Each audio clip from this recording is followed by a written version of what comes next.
Sabine Wren, a Mandalorian warrior and talented artist, embarked on an incredible character arc throughout the animated series Star Wars Rebels.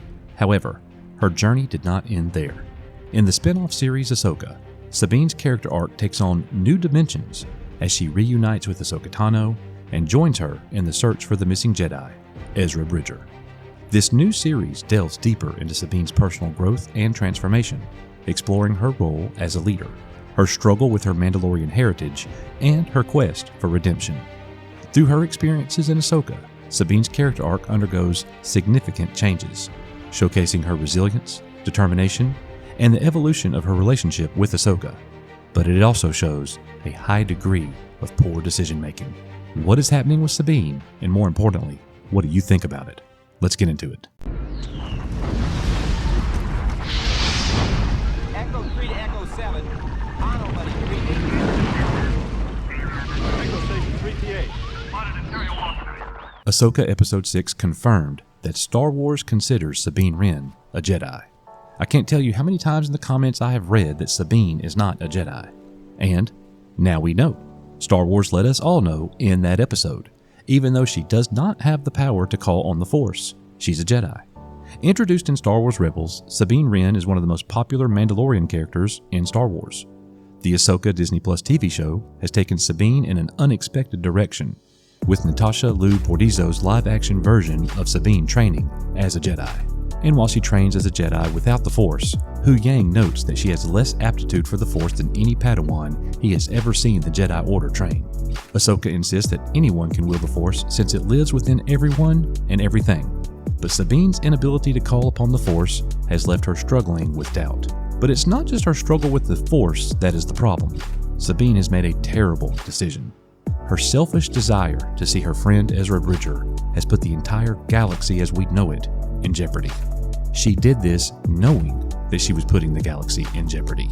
And depending on what happens in the next 2 episodes, Sabine's character could very well move from protagonist to antagonist.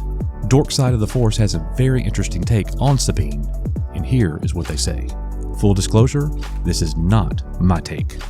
Sabine Wren's journey in the Ahsoka series so far is by design.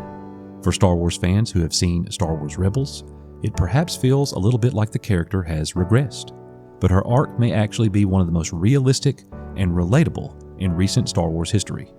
In Rebels, it was revealed that during her time at the Imperial Academy, Sabine created weapons that were later used against her own Mandalorian people. Many of the late episodes of the series involved her working to overcome her past, atone for her mistakes, repair resulting broken relationships, and learning to live with the new consequences. It might seem, on the surface, like she should have behaved differently in Ahsoka. She chose not to destroy the map. She chose to agree to follow the enemy in exchange for getting what she had dreamed of for years, finding Ezra Bridger. Because she did not destroy the map, Grand Admiral Thrawn and his forces now have the chance to return to the galaxy. She knew in the moment that there would be significant consequences for her actions, despite having made mistakes in the past that cost innocent lives. It seems like maybe she learned nothing from that and made a poor decision she should not have made. And again, according to Dork Side of the Force, she made a bad choice and should have known better. Don't take into account the fact that in real life, every single one of us at some point have made dumb decisions we should have known better than to make. And they say here that Sabine is one of the most realistic portrayals of a 30-something in Star Wars ever. Because it doesn't matter that she did all the work to mend the repercussions of a previous mistake. She's a completely normal human being who found herself overcome with feelings and wanting something so badly that she just messed up badly, because that's what people do. Dork Side of the Force goes on to admit that granted we are talking about a fictional universe and a story's hero, they say people in the real world who make mistakes at this scale, at the absolute least, face actual consequences for the people impacted by their choices. And they finish saying that Sabine acted like so many of us would in the situation in question. So this is where I gotta break in here. In my opinion, the story of Sabine Wren and her character arc and how she is changing in the Ahsoka series has been a real downer for the series overall. She's made a decision to put the entire galaxy in jeopardy, and that's something that someone who worked with the rebellion, that went to war, that grew up fighting where good and evil are clearly defined, that you put your own selfish ambitions ahead of the safety of everyone else. In my opinion, the Sabine that we saw in Rebels would not have gone that far. You could also make the case that this entire failure on Sabine's behalf is because of Ahsoka. After all, Ahsoka's the one that actually went with the map to Sabine and said, "Figure this out for me." Ahsoka couldn't trust Sabine with the map because, as we all know, Sabine leaves after being told not to. Sabine made it her own mission to do her own thing. And here she is, doing it yet again, only a few episodes later. And in the last episode, episode 6, the entire journey was about Sabine, how she finds Ezra. And I gotta tell you, I'm not seeing a lot of positivity from the fans when it comes to Sabine Wren in this show.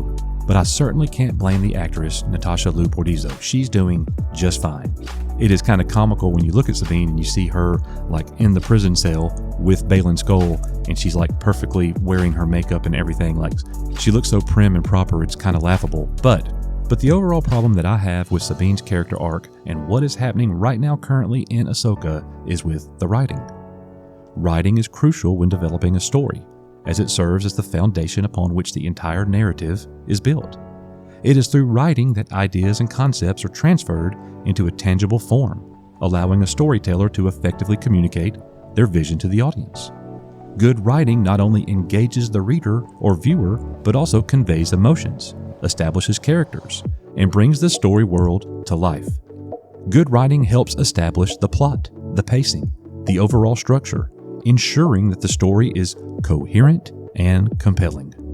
Writing also allows for the exploration of themes, the development of complex characters, and the creation of memorable dialogue. They're trying to make Sabine a complex character, and in my opinion, they are failing. Without strong writing, even the most intriguing concept or plot can fall flat, making it an essential component in the development of a successful story. And that is exactly where Sabine in the Ahsoka show with the storytelling is falling flat. Most of you who come here to the channel, you know how I felt already with the story. I don't hate it. I don't hate Ahsoka in any way. I think Filoni's giving us decent Star Wars. But I wouldn't say that it's good, and I definitely wouldn't say it's great, and I haven't seen anything for me that is a 10 out of 10. Is it better than Kenobi? Sure. Is it better than the Book of Boba Fett? Absolutely. But does that mean that it's good enough? I say no. Most importantly, I want to know what you think about Sabine, her decision to put the galaxy at risk, and how she is being written. What do you think about the overall story of Ahsoka? Thank you for being here at Echo Base Network. You are Echo Base Network. And I'll see you guys on the next one. Echo 3 to Echo 7. Nobody reading. Echo Station 3TA. Spotted Imperial